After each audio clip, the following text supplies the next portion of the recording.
नमस्कार, मैं हूं प्रज्ञा मिश्रा और आप देख रहे हैं प्रज्ञा का पन्ना। अंग्रेजों ने भारत के लोगों पर अत्याचार करने के लिए एक कानून बनाया था, राजद्रोह कानून। अंग्रेजों ने अपने देश से इस कानून को खत्म कर दिया, लेकिन भारत अभी तक अंग्रेजों के इस कानून को पाल पोस रहा है। सुप्रीम कोर्ट कहता है कि जब किसी दल को दूसरे दल की या व्यक्ति की बात पसंद नहीं आती तो राजद्रोह लगा दिया जाता है। राजद्रोह मतलब धारा 124A। क्या आज की तारीख में राजद्रोह कानून की जरूरत है? क्या सरकार के खिलाफ बोलना राजद्रोह है? जो अंग्रेजों के खिलाफ बोलता था, अंग्रेज उसे राजद्रोह करार देते थे। उनको अपने खिलाफ उठ रही आवाजों को सुनने की आदत बिल्कुल नहीं थी। जो अंग्रेजों की चापलूसी करते थे वो राजभक्त थे, जो अपने देश के लिए आवाज उठाते थे वो राजद्रोही। अब देश में ना तो अंग्रेजों का शासन है, ना ही देश गुलाम है, ना ही क्रांतिकारी देश को आजाद कराने की लड़ाई लड़ रहे हैं। तो फिर आज की तारीख में ये कानून क्यों है? दोस्तों, आज इसी पर बात करेंगे।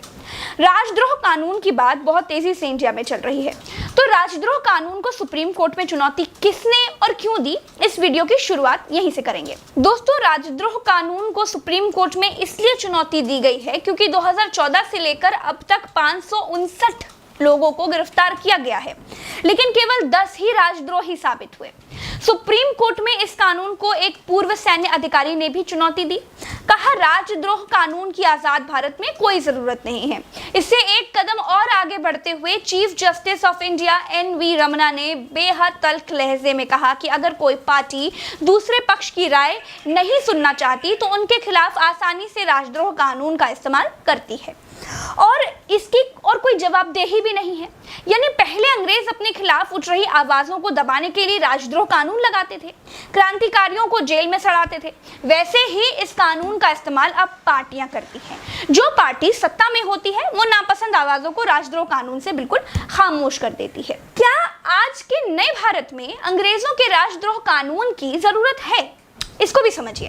दोस्तों, इतना ही नहीं, चीफ जस्टिस ऑफ इंडिया ने सरकार के अटॉर्नी जनरल के वेणुगोपाल से कहा कि आपकी सरकार यानी बीजेपी सरकार ने कई पुराने कानूनों को निरस्त कर दिया है। मुझे नहीं पता कि आपकी सरकार IPC की धारा 124A को निरस्त करने पर कोई विचार क्यों नहीं कर रही है। इस पर केंद्र सरकार की ओर से अटॉर्नी जनरल ने राजद्रोह कानून को निरस्त करने का विरोध किया। चीफ जस्टिस NV रमना ने पूछा कि आजादी के 75 साल बाद भी इस कानून की जरूरत है क्या? इसका इस्तेमाल तो ब्रिटिश हुक्मरानों ने क्रांतिकारियों के खिलाफ किया था। महात्मा गांधी और बाल गंगाधर तिलक जैसे लोगों पर राजद्रोह कानून लगाया गया था। सरकारी पक्ष का कहना है कि राजद्रोह कानून खत्म यानी रद्द नहीं किया जा सकता। उसकी अहमियत देश की एकता और अखंडता के लिए जरूरी है। इसके उपयोग के लिए गाइडलाइंस बना दी जाएं, जिससे उसकी कानूनी उपयोगिता और उद्देश्य बना रहे। दोस्तों, राजद्रोह कानून बना कैसे, कहां बना, ये भी जान लीजिए। राजद्रोह कानून 18वीं शताब्दी में इंग्लैंड में मैकाले ने बनाया था।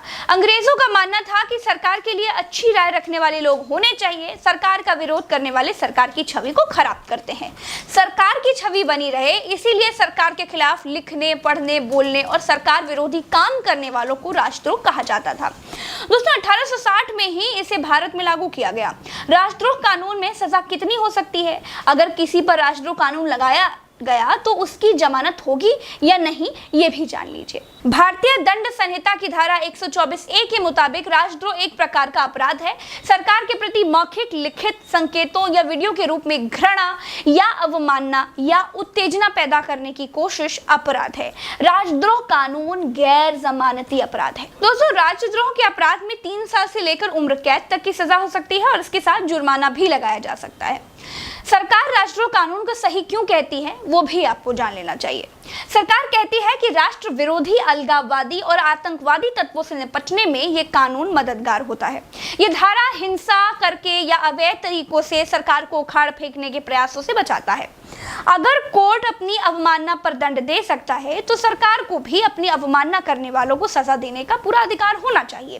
दोस्तों, इस वीडियो में इतना ही। चलते हैं। राम राम, दुआ सलाम, जय हिंद। दोस्तों, मुझे ट्विटर पर @प्रज्ञा लाइव नाम से खोज कर फॉलो जरूर कीजिए। नमस्कार।